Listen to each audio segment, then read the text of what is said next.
मेरे देश भाइयों, भारत की स्वतंत्रता हित में अपनी सेवा अर्पित करने का सौभाग्य मुझे बहुत वर्षों से रहा है। आज मैं पहली बार भारतीय जनता के प्रथम सेवक के रूप में उसकी सेवा और सुधार के लिए प्रतिज्ञाबद्ध होकर अपने पद से आपसे बोल रहा हूँ।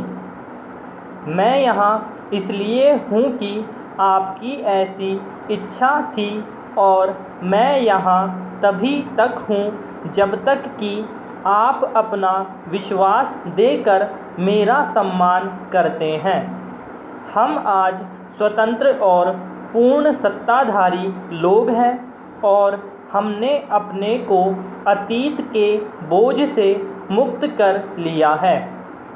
हम संसार की ओर स्पष्ट और मैत्रीपूर्ण आँखों से और भविष्य की ओर आस्था और विश्वास के साथ देखते हैं।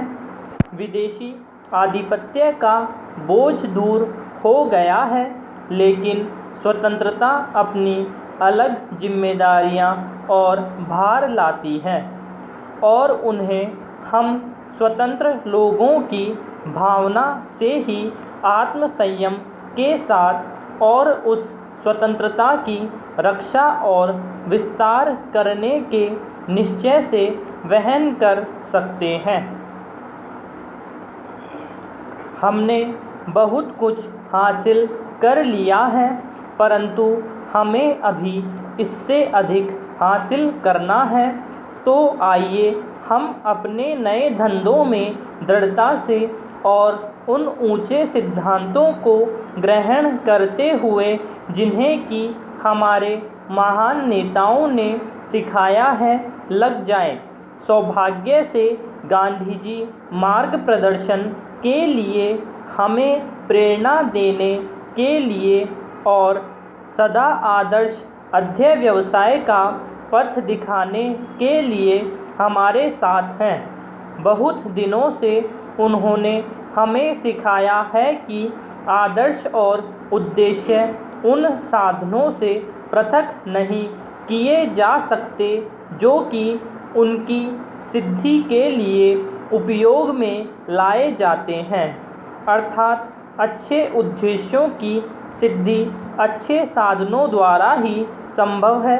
यदि हम जीवन की महान बातों की ओर लक्ष्य करते हैं, यदि हम भारत का स्वप्न बड़े राष्ट्र के रूप में देखते हैं जो कि शांति और स्वतंत्रता का अपना प्राचीन संदेश दूसरों को दे रहा है, तब हमें स्वयं बड़ा बनना है और भारत माता की योग्य संतान बनना है। संसार की निगाहें हम पर हैं और वे पूर्व में इस स्वतंत्रता के जन्म को ध्यान से देख रही है और विचार कर रही है कि इसका अर्थ क्या है। हमारा पहला ध्येय यह होना चाहिए कि हम सब प्रकार के आंतरिक झगड़ों और हिंसा का अंत कर दें जो कि हमें कलुषित करके गिराते हैं और जो कि स्वतंत्रता के पक्ष को हानि पहुंचाते हैं। ये जनता की महान आर्थिक समस्याओं पर, जिन पर तुरंत ध्यान देने की आवश्यकता है, विचार करने में बाधक होते हैं। अपनी दीर्घकालीन पराधीनता और विश्वव्यापी युद्ध और उसके परिणामों ने हमारे आगे बहुत सी आवश्यक समस्याओं को एक साथ डाल दिया है। आज हमारी जनता के लिए भोजन और वस्त्र और अन्य आवश्यक वस्तुओं की कमी है और हम मुद्रास्फीति और बढ़ती हुई कीमतों के बवंडर में पड़ गए हैं।